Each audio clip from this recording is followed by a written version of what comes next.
Hello বন্ধুরা, বৈঠকি ভোজনে আপনাদের সবাইকে স্বাগত। আজকে আমি আপনাদের সাথে ফ্রাইড রাইসের রেসিপি শেয়ার করব। শীতকালে ভীষণ ভালো লাগে এই ধরনের রেসিপি বাড়িতে করতে। আমি কিভাবে করেছি তাহলে সেটা আপনাদের সাথে শেয়ার করে নিচ্ছি। ফ্রাইড রাইসটা করার জন্য আমি এখানে বাসমতি চাল নিয়ে নিয়েছি, আর বাসমতি চালগুলোকে আমি ধুয়ে কিছুক্ষণের জন্য ভিজিয়ে রেখে দেব। আর এদিকে জল বসিয়ে দিয়েছি। জলটা গরম হওয়ার সময় আমি এখানে বেশ পরিমাণ মতন নুনটা দিয়ে দেব, কারণ প্রথমেই নুনটা দিলে ভাতের মধ্যে খুব সুন্দর মিশে যায়। দিয়ে আমি জলটা ফুটে এসছে ওর মধ্যে চালটাকে দিয়ে দিয়েছি।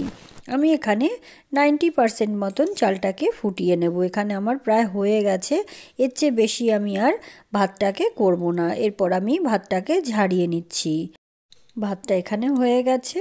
আর এই দিকে আমি একটা প্যানটা গরম করে নিলাম, এতে আমি রিফাইন তেল দিয়ে দিয়েছি 3 চামচ মতন। আর এরপর দিয়ে দিচ্ছি এখানে বড় চামচের 1 চামচ ঘি আমি এর মধ্যে অ্যাড করলাম। আপনারা চাইলে পুরোটা ঘিয়ের মধ্যেও করতে পারেন।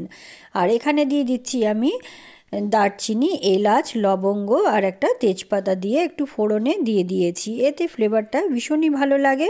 আর এখানে আমি গাজর, বিনস, কড়াইশুঁটিকে ছোট ছোট করে কেটে একটু সেদ্ধ করে নিয়েছি। খুব বেশি সেদ্ধ করব না, অল্প একটু সেদ্ধ করে নিয়ে তারপর এখানে ভাজলে তাহলে খুব বেশি তেলের প্রয়োজন হয় না। এরপর এতে আমি দিয়ে দিলাম কাজু আর দিয়ে দিচ্ছি কিশমিশ। সবগুলোকে আমি এর মধ্যে মিশিয়ে নিলাম। তারপর একটু ভেজে নেব, লো ফ্লেমে এগুলোকে ভাজবো যাতে একটু লালচে ভাব হয়ে যাবে, সেই সময় অবধি এগুলোকে একটু ভেজে নিতে হবে। দেখুন এখানে অনেকটাই ভাজা হয়ে এসেছে। এই সময় আমি এখানে নুন দিয়ে দিয়েছি আরও অল্প করে। যেহেতু আমি ভাতে নুন দিয়েছি তাই জন্য এখানে একটু বুঝে বুঝে নুনটা ব্যবহার করতে হবে। অনেকটাই ভাজা হয়ে গেছে। এই সময় আমি এখানে চালগুলো সেদ্ধ হয়ে গেছিলো, এই ভাতটা এর মধ্যে আমি অ্যাড করে দিচ্ছি। অল্প অল্প করে গরম অবস্থাতেই ভাতগুলো এর মধ্যে দিয়ে দিতে হবে। আর গ্যাসের ফ্লেমটাকে কিন্তু একদম লোতে রেখেই ভাতটা এখানে দিচ্ছি। সবগুলো ভাত আমি এর মধ্যে মিশিয়ে দিলাম। এরপর আমি একটা চামচের সাহায্যে খুব হালকা করে ভাতগুলোকে নাড়তে হবে। খুব জোরে এখানে নাড়াচাড়া করলে ভাতগুলো ভেঙে যেতে পারে আর ভালো লাগবে না সেক্ষেত্রে, যার জন্যই খুব হালকা হাতে সবগুলোকে সবজির সাথে ভাতগুলোকে মিশিয়ে নেব।